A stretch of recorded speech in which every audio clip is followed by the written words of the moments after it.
My name is Imere. I am 22 years old and I am from West Philadelphia. I'm an eighth grade English teacher and the biggest Survivor fan in the world. No one on this planet loves this game more than I do, and I'm very honored that I get to play different iterations of it before you guys see me on the big screen, CBS, one day.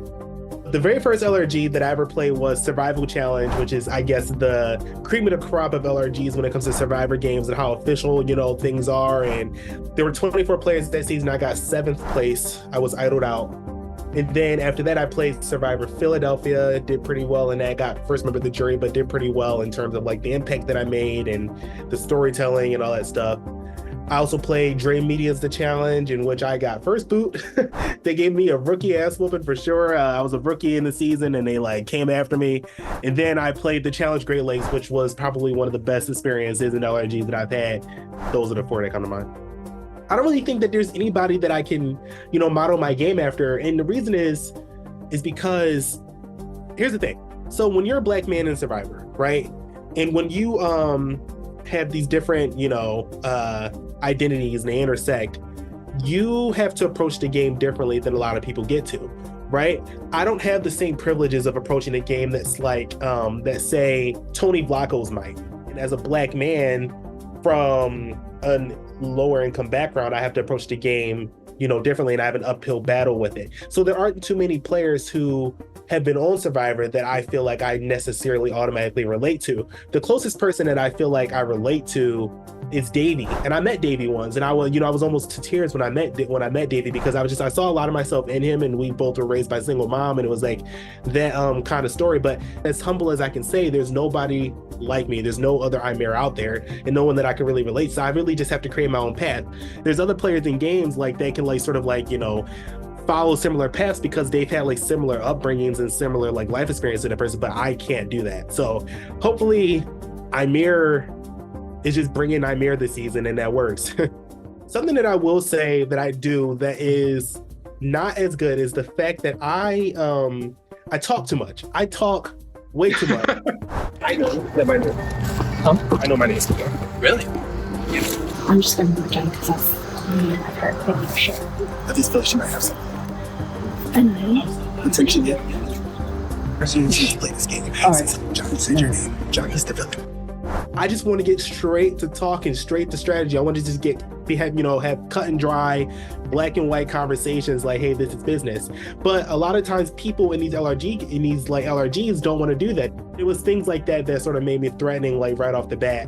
So I'm gonna have to be like somebody who is just like a little bit more quiet and just a little bit more chill. I can't talk so much. Another thing that has sort of rubbed people the wrong way about me in LRGs is the fact that like I celebrate a lot when I when I win and when I achieve something.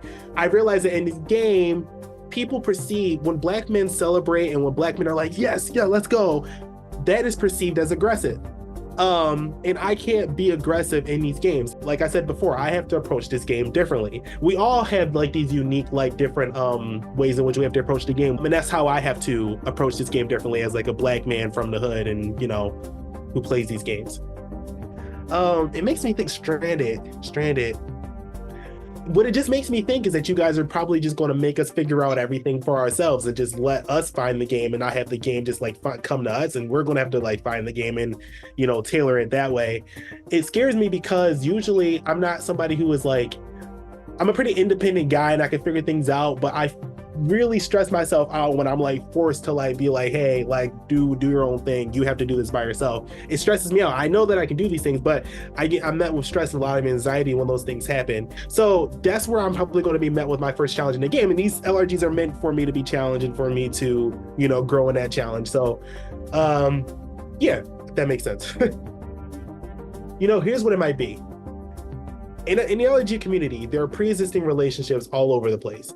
But what this might be is like you guys might have us like pick our own tribes or like pick tribes and see this space just so people can like sort of wonder or like get paranoid about pre-existing relationships, know where to hide. Like that seems like a thing where like your pre-existing relationships are sort of like just being pushed forward and like being known in the game, and then like maybe that being a thing. But I don't know. That also scares me. Stranded, nowhere to hide. All right, makes sense. I mean, I work out anyway. Like I work out 6 days a week anyway. That's the first thing that comes to my mind. I take care of myself. So I don't think that the physical part of this game is going to be too hard for me, but I'm going to continue to like work out. But what is going to be hard for me is like the social part of this. And what I'm doing to prepare myself socially is I have been asking people in LRGs, what was it about me that you did not want to work with? But one of the biggest problems I had was I did not have someone who was like my closest ally. I didn't have a ride or die, and nobody saw me as their closest ally. So eventually the game caught up to me. So I'm just trying to figure out like what are some like innocent things that are innocent to me that I do in games that cause people to like not like me or want to vote me out or just like not trust me. So that's what I've been doing to prepare on that front. But the physical side of this, I mean, the guns are here. Oh, Jesus. If I gotta lift something, if I gotta lift somebody or something or a car or do anything, I got it. And I know that I know unless you're in the same boat out there, I know that I can like, sprint past anybody. So I'm ready for that part. Oh, so Susie's going down as soon as Susie can go down. The only thing is, I will 100% try my best to convince her that I would also use that idol on her. But at the first opportunity that I get, she's got to go. If it makes I think that if it makes the most sense, because somebody with me with immunity, I don't want anybody to know about it. That's a big problem that I've seen in the new era of Survivor, is that everybody tells everybody everything, and then they wonder why they lose the game at the end. And it's what won Marianne her season, because she found that last idol that she found, and it was like sort of like just like cosmetic thing that she had to the jury. It was what I think won her the season. And I think you never know, you can't put anything past anybody in Survivor. Like, I do not want anybody to find out about my idol, especially if I hadn't talked game with her. Susie might think that the best thing to do is to get Imere out of the game. So I'm going to try to give Susie as many sweet nothings as I can, but Susie going down as soon as I have the opportunity to take Susie down.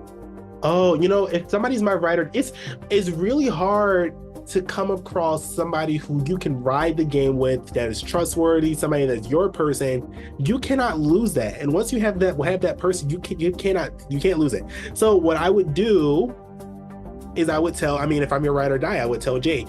And I would just try to figure something out. Maybe that's a cop-out answer, but I'm not going to get rid of Jake if Jake's going to be like, Jake's my number one ride. Jake's truly my number one ride or die. I'm taking Jake as far as I can, maybe even to the end, as long as I know that I can beat him. I find that a lot of people come into these games, especially challenge games, expecting that if you're friends, expecting you to just like,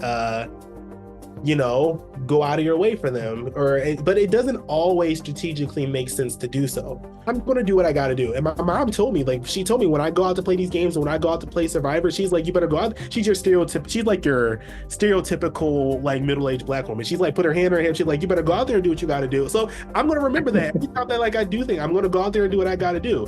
And if I have to take out Eric, if I cross paths with Eric, if I have to take out Shauna, who I'm good friends, if I cross paths with her, or Taylor or Beth, or who Beth I love to pieces, like I will take them all out. I don't care if you're first boot, second boot, third boot. I want to win. In the game, the viewers can expect somebody who loves the game unconditionally and is going to play the game as if he loves the game unconditionally. I love the game of Survivor. It really has formed me to be the person I am today. It was like my thing growing up. I didn't have sports. I wasn't like I didn't have the most friends in school. I wasn't like this super social person. I was actually really bullied. But when I would go home to Survivor, it would be something that would just like made me happy and something that I could look forward to and something that like just got me going. So you're going to see someone who just has like this extreme love for the game that nobody on this earth can relate to. I love this game so much, and I'm going to play it as such. I'm going to be the Black boy Joy out there. I'm going to stand up for what I believe in, but at the same time make the right risky strategic moves to get myself to the end of the game. I'm going to make sure business is business. I'm going to put all of my morals and ethics, not all my morals and ethics, not my morals and ethics. No, I'm going to keep my morals and ethics. I'm going to put as much as it makes sense, dance on the edge of like morals and ethics to win this game. I also look at these as opportunities to share my story. I come from a very unique place that nobody in not too many people in the LRG community can relate to. This is your rags to riches story. I wasn't dirt poor, but I didn't grow up with like the most, and by the time that I was a junior in high school, I was the most educated person in my family. Everyone in my family had dropped out of high school, and then I became the first person in my family to graduate college. Now I'm on my way to an Ivy League master's program, which is just amazing. And if that's not something that I just think that that's something that can like inspire people, and just something that like makes me feel special in this LRG community, and I think connects me with people. And if I can connect with people and, you know, make friends out of this, even though I want to win and I'm going to backstab, that'd be great. And I'd be content with whatever. Awesome. Well, will Imere survive being stranded? Only time will tell. Thank you so much. Can't wait.